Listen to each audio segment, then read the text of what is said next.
So I will be teaching about compassion tonight. And the reason I chose that topic is because I'm going to be going away in the near future and teaching in another country. And that's one of the topics that I wanted to teach. So you're my guinea pigs. So I'm practicing.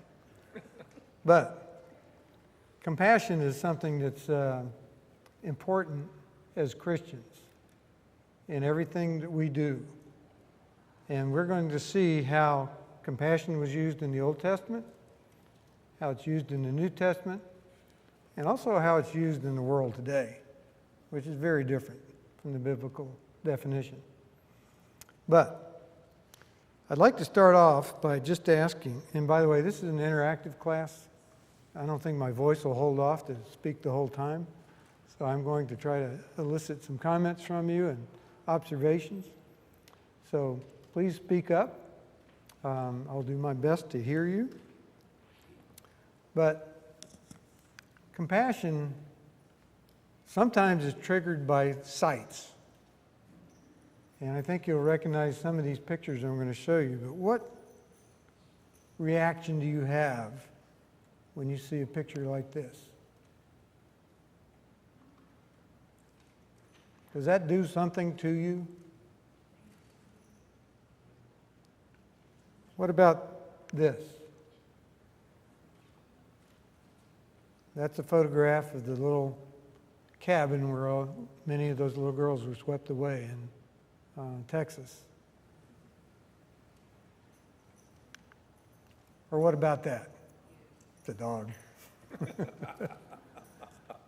But when you see ads on television, you see the sad eyes of the dog, it brings out an emotion, doesn't it?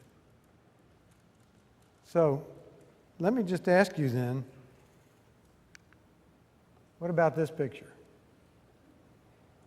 Does that really bring any emotional response to you? You know, it's a bunch of people. And what about those bunch of people? That could be a soccer game, or a football game, or a political rally, who knows what. But it's just a bunch of people. But chances are, how many Christians are in that group of people? How many biblical Christians? We don't know by looking at it, obviously. But statistics will show there are very few. And we're going to bring this home towards the end of the lesson. But sometimes what you see will trigger an emotion. And often that emotion is something of compassion. And when we see people every day, when we see throngs of people, we need to be triggered by an emotion too. That there are lost that need to be taught. So, the question basically is, do we have compassion as Jesus has compassion? And we're going to look at some of the examples in the New Testament, how Jesus had compassion. We'll also see some from the Old Testament. But I want to ask you first, and this is where the interaction starts, so please speak up. What about you? Compassion. Have you experienced someone giving you compassion as a recipient? You're receiving compassion. Have you received that? I know there are that many of us throughout our lives have received it many times. But what I'd like you to do is if you could just respond with one-word answers, not a situation, not a disclosing who did something for you or anything like that. This is just focused on you and how someone showed compassion to you. Did you have a negative reaction? How about that? Can you have a negative reaction to someone expressing compassion? Yes, you can. So what kind of a reaction might you have? It's not a test, so you can't be wrong. Uncomfortable, yeah. I heard something else. What was that? Grateful. Okay, that's a positive one. All right. Positive and negative. Yes.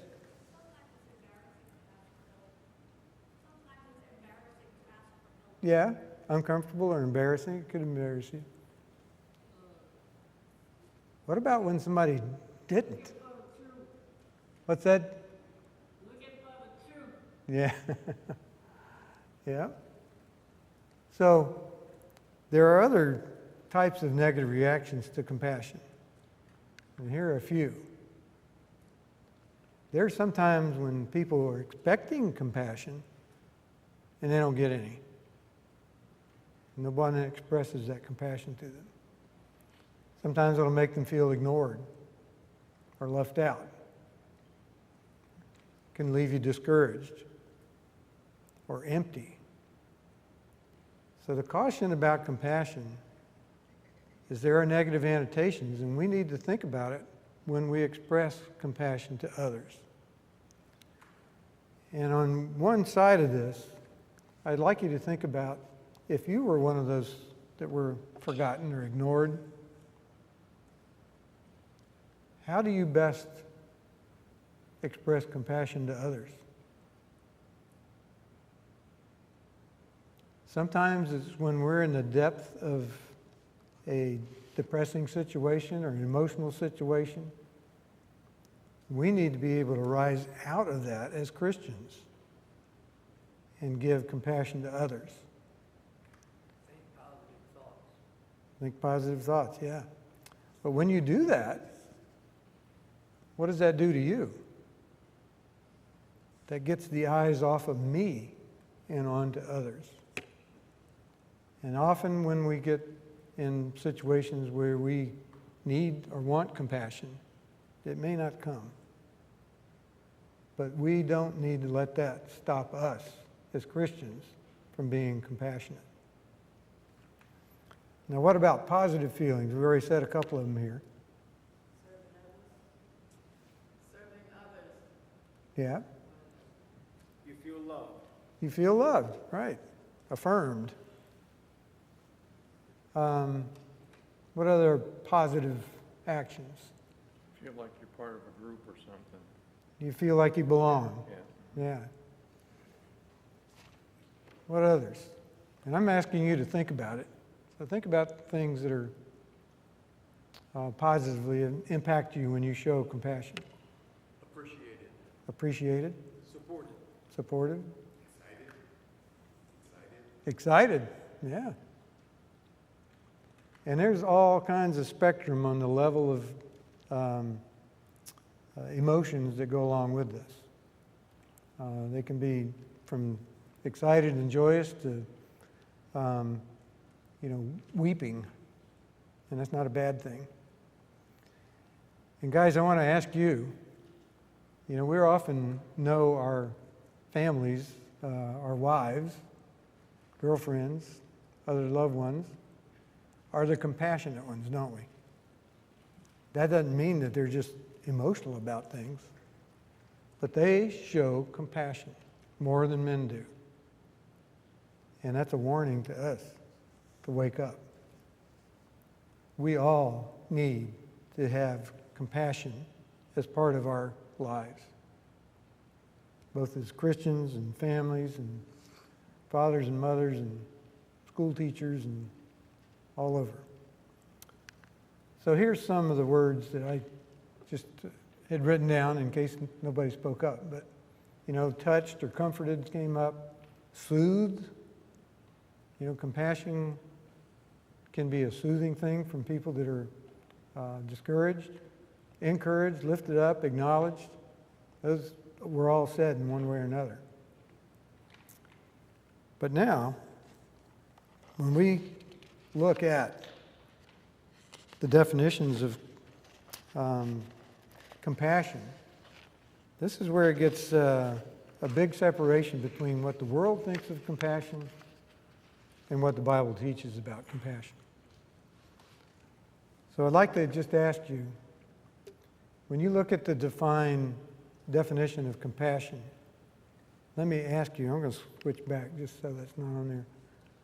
What do you define as compassion? How do you define that word? Go back to those pictures I first put up. You know, the starving child. Taking care of other people's needs. Taking care of other people's needs is the biblical way, right? But don't a lot of people have compassion on that? It's an emotional feeling. It's a feeling, not an action. And I think that happens a lot in the world, and it happens a lot among Christians too. Sometimes we feel compassionate, but we don't act it out. We don't do something about it. And that's what we need to study about, is how do we respond to the feeling of compassion. But the worldly definition here there's 3 or 4 different ones I put here. The Cambridge Dictionary calls it a strong feeling. A strong feeling. Can we rely on feelings? No, we can't. But we can have strong feelings, and that's good sometimes. Feelings of sympathy and sadness. You know, there are things that bring us all down when we get sad. The news every day is just filled with junk that you can be sad about. But we see people suffering. We see people that, quote unquote, have bad luck. Now, this is their definition. And we wish to help them. Now, that's a dictionary definition. So if you wish to help someone, what does that mean? You're not compelled to help them. We just wish we could help. How about the Merriam-Webster? Sympathetic consciousness.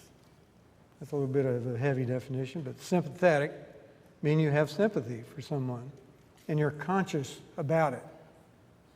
All right, so it's something you realize.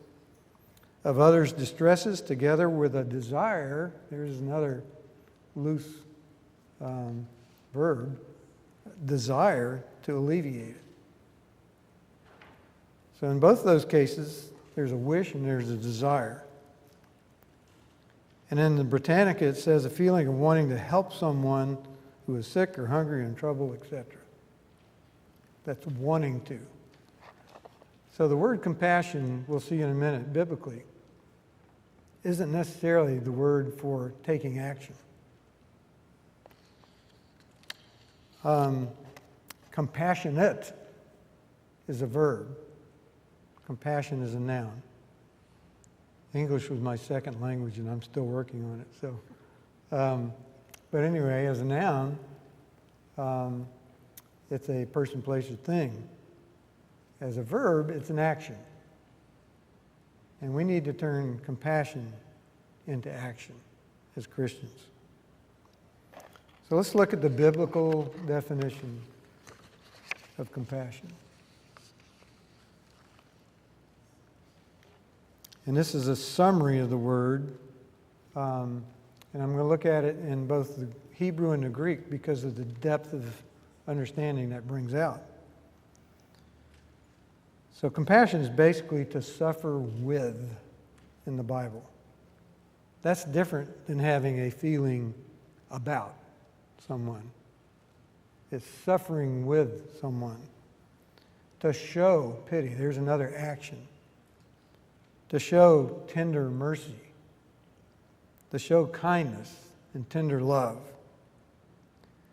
And it's interesting that the root word for compassion in a number of places in the Old Testament is based on the womb, a female womb.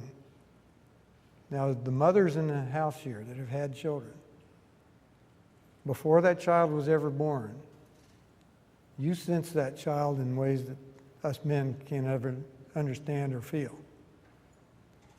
And that compassion of a mother carrying a child is what this word instills. And the verb form of that, rakim, Every mother understands that.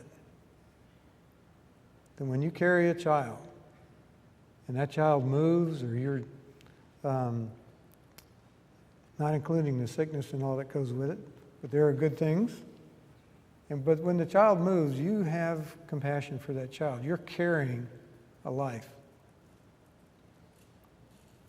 And then the noun part of that, rajahim is how that's pronounced, is to give mercy as a choice of action, an act of compassion. So it's compassion acting out. But the Greek word, and I'm not even going to try to pronounce that. I wish David or someone were here to splagianomai or something like that. It's a motivation to take action, is what that means in the Greek word. And it's like in 1 Peter 3, verse 8 is shown. We have to have compassion for one another. Love as brothers, be tenderhearted, be courteous. Those are action things. So when we're triggered to be compassionate, we need to act on that compassion. Now, I'm sure there's situations where you can't always act, but you can do something. Okay, whether it's a phone call, a card, a hug, food, clothing in time of those needs, you name it. There are plenty of things that can be done. But when you see the starving children on TV, it's hard to do something there other than to send money. So, God's definition of compassion is what we need to focus on, not the Merriam-Webster. So God's compassion in the Old Testament. Do you ever recall examples in the Old Testament where God showed compassion? Just think for a minute. Take Exodus, for example. Hint, hint. Did God show compassion? Sure, he took care of their needs. He took care of their needs. And they just loved him because of it, didn't they? No, they were complaining and whining and wanted to go back and turn to other gods. But God still had compassion, even when they weren't worthy of compassion. And where did that compassion lead in the Old Testament? How many times did God forgive them in the Old Testament? Think about in the Judges. Think about Isaiah, Jeremiah, some of the prophets that taught, Jonah. So those times were compassion, the compassion of God was displayed in how he treated the children of Israel or the lost of that age. In Deuteronomy 30, verse 3 is an example. That the Lord your God will bring you back from captivity and have compassion on you and gather you again from all the nations where the Lord your God has scattered you. You remember the story about being carried away in the Babylonian captivity? They utterly destroyed Jerusalem. They made them march, some of them with hooks in their mouths, to carry them back to Persia. It was not a good time. But who were those who stood up in that period of time? Can you name somebody during the Babylonian captivity who has a book named after him? Daniel. Yeah, Daniel. God showed that compassion by sending people to help them through that. And later on, they were even able to get back into the promised land because of Nebuchadnezzar. And in Psalm 78, verse 37, for their heart was not steadfast with him, nor were they faithful in his covenant. I'm going to pause there.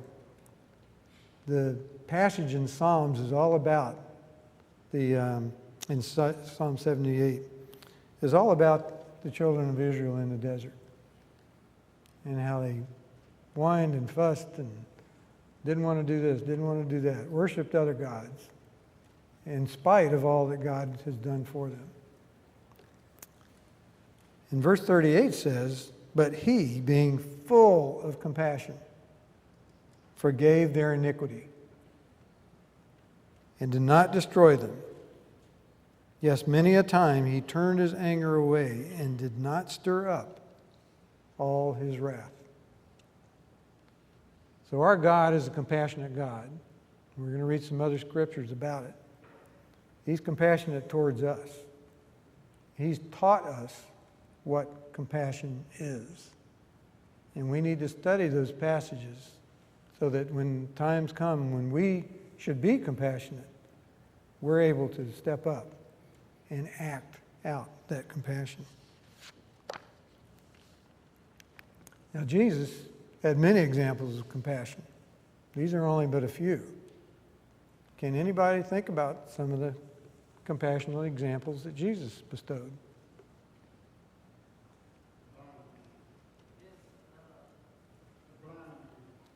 I'm sorry, Joe, I can't hear you. The blind man. Yes, thank you. The blind man. Somebody else said it?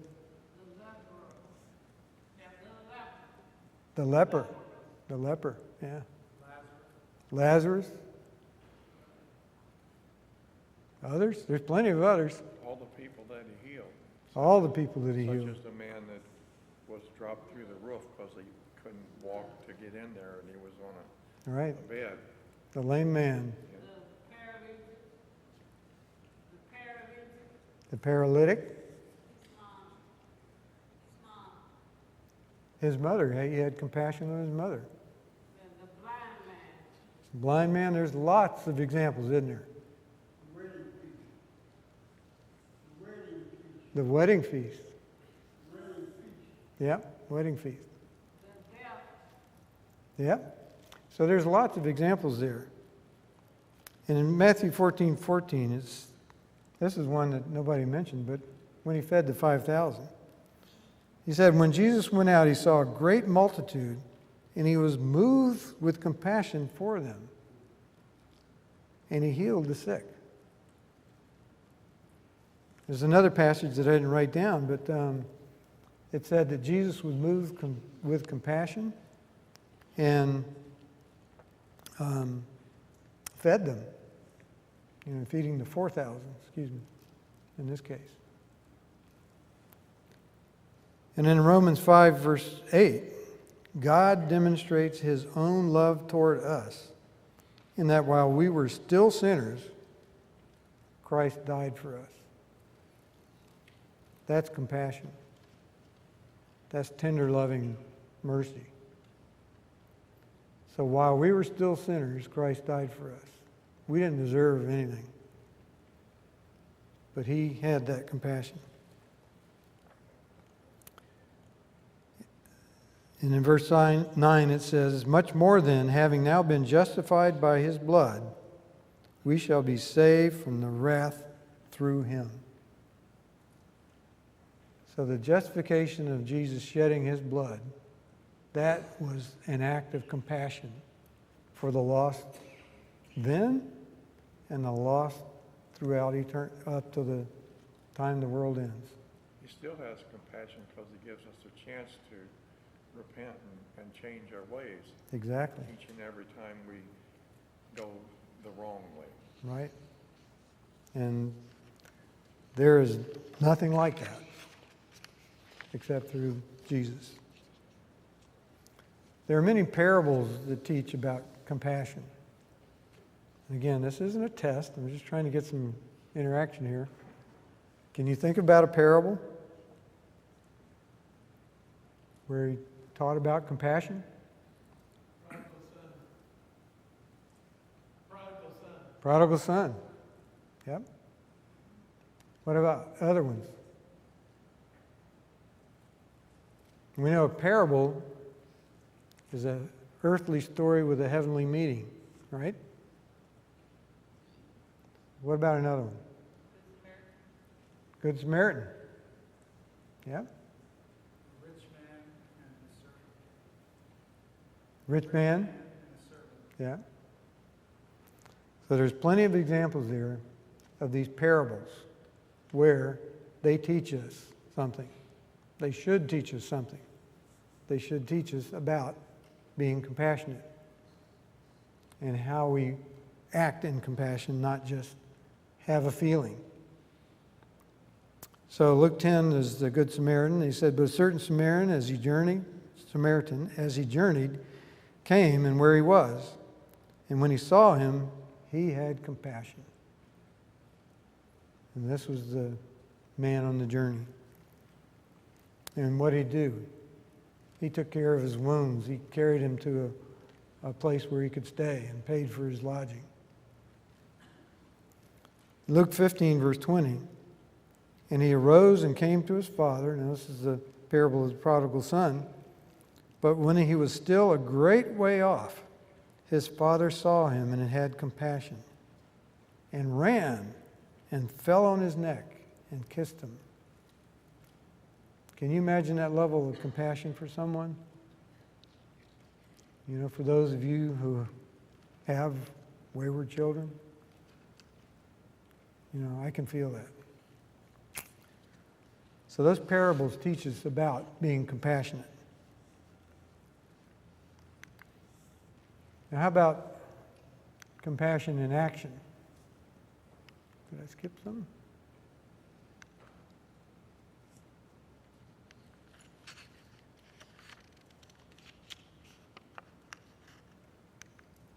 There we go. Sorry, I got my papers backwards.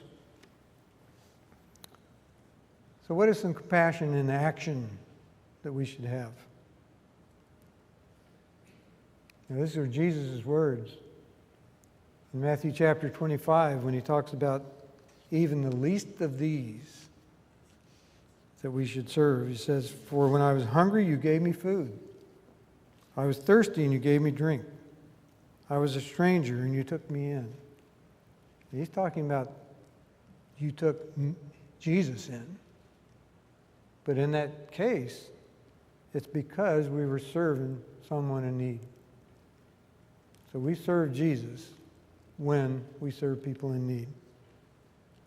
And in Galatians chapter 6, verse 1, brethren, if a man is overtaken in any trespass, you who are spiritual, restore such a one in a spirit of gentleness, considering yourself, lest you also be tempted. So we need to look for those that are overtaken in a trespass and try to restore them. That's the action of compassion for people that have fallen away. Bear one another's burdens, and so fulfill the law of Christ. And that's a pretty heavy statement based on what he was teaching there. We fulfill the law of Christ when we serve others in that manner. And in 1 John chapter 3, verse 17, but whoever has this world's goods and sees his brothers in need and shuts up his heart from him, how does the love of God abide in him? Brethren, have we been guilty of that? Sometimes we have. My little children, let us not love the world in word or tongue, but in deed and in truth. So compassion responds is doing something about it.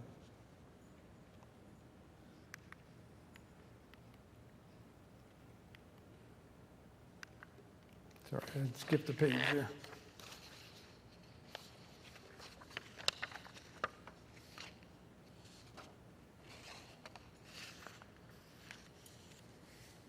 So how about how the way we live as Christians?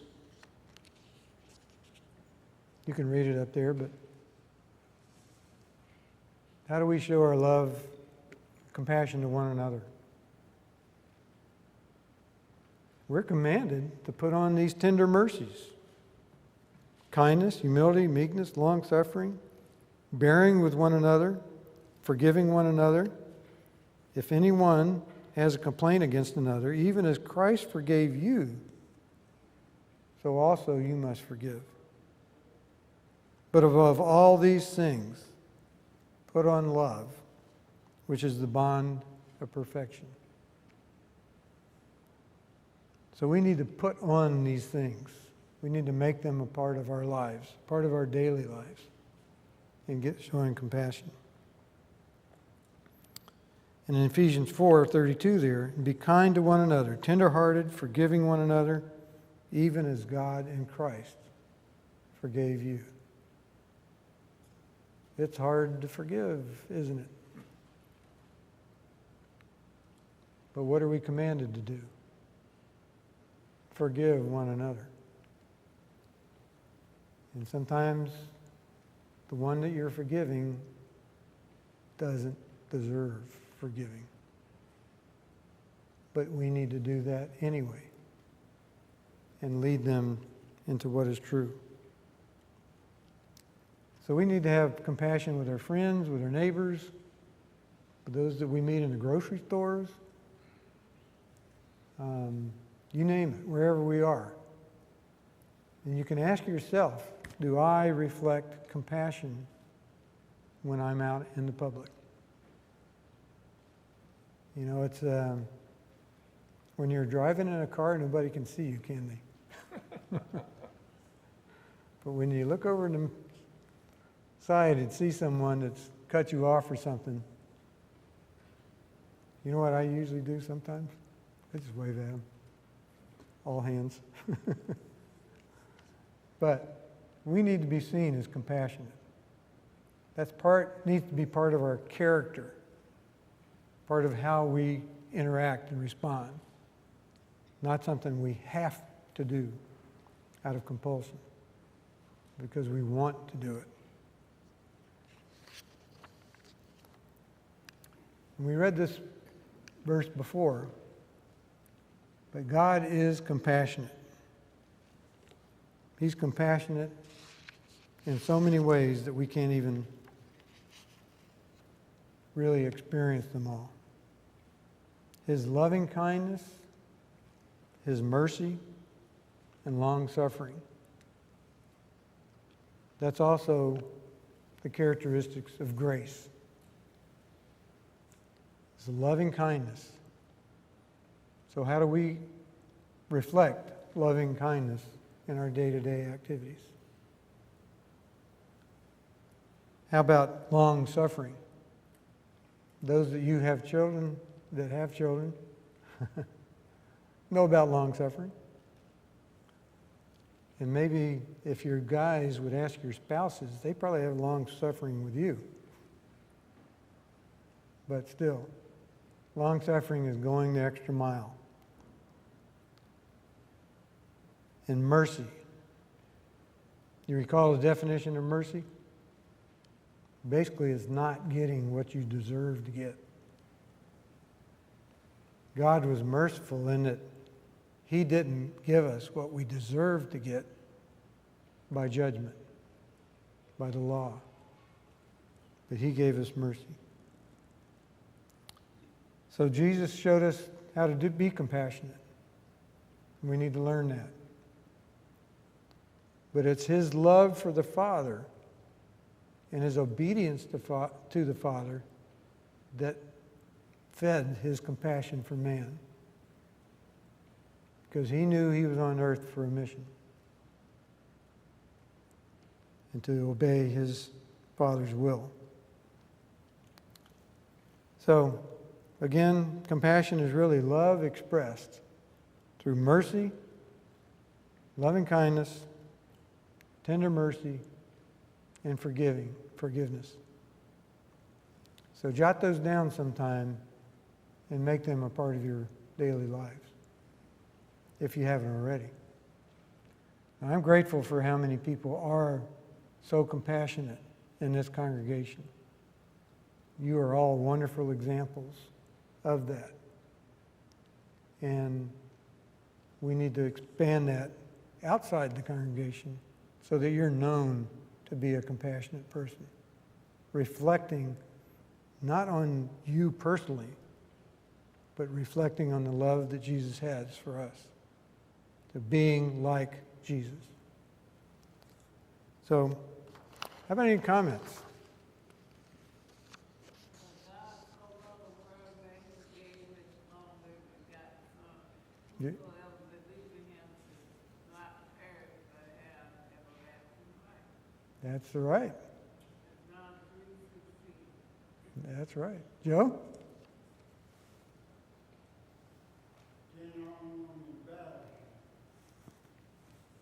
I don't want to be bad. Okay, don't.